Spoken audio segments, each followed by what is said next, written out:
So for today's video, we're going to get into something that is about as complex as the hard problem of consciousness. It is about thoughts, and are they random and arbitrary if they are illusions? And what I'm going to try to show you in this video is that yes, thoughts are illusions, but that doesn't make them arbitrary and random. Remember, any representation of reality is not the thing it represents. But some pointers to reality, some representations, can get closer, or maybe we would want to use the word more useful. So if I think about gravity, whatever my thoughts about gravity are not in itself gravity, of course. But some thoughts could be more useful, which is to say, to how clear is the picture? How accurate is the representation? So if my thoughts on gravity are that gravity makes me fly, that's not at all useful. And if thoughts on gravity are that I will fall if I walk off a cliff, then we could argue that those thoughts on gravity are far more useful, if we want to use the word useful more than truthful. Think about two signs pointing to Paris. One is dead on accurate and points right to Paris, and another is maybe 30 degrees off. Well, we could say to some degree both are somewhat useful, but they're pointers, so the sign itself isn't Paris. It's just a pointer, but at the same time, one clearly seems to be more useful.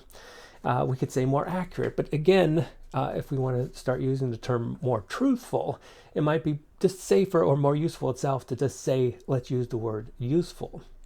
In Buddhism, a finger pointing to the moon is not in itself the moon, and that's such a clear mantra from Buddhism.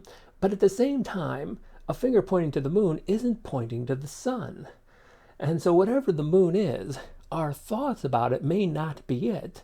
But whatever is out there in reality, clearly the moon is different than the sun. And that may sound strange to do a video and say, look, the moon is not the sun. But we're at a point now where we're so in these abstract worlds, and we've cut the lifeline to reality, and I talked about this in other videos, that it is good to have a reminder, or as I sometimes say, deminder, that there is a reality out there. And it's important. And whether you call this reality, now again for the materialist, this is a dead, lifeless reality. For the spiritual types, this is God, or it could be consciousness, and it's alive, but the point is, whatever words you use to describe reality itself, it gives coherency to this existence. There is a coherent existence outside of our thoughts about it. Most of us do behave in this way.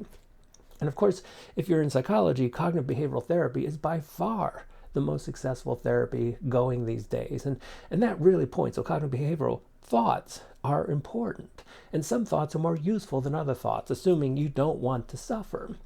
And that's what you do when you go into cognitive behavioral therapy. They start weeding out useless thoughts, things that aren't pointing at all to Paris, and they're pointing in totally different directions. And they point out that maybe you can't say that a finger pointing to the moon is pointing to the sun. And so you can call cognitive behavioral therapy in some ways reality therapy.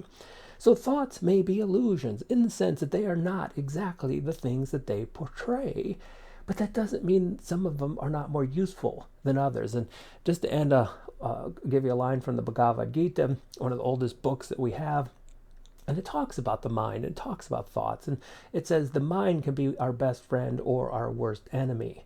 And one way to interpret that is that the mind, thoughts, thinking, if we can find the useful thoughts, the pointers that are pointing to actual reality, understand at the same time they're just pointers, but weed through the thoughts that are useful and leave the rest.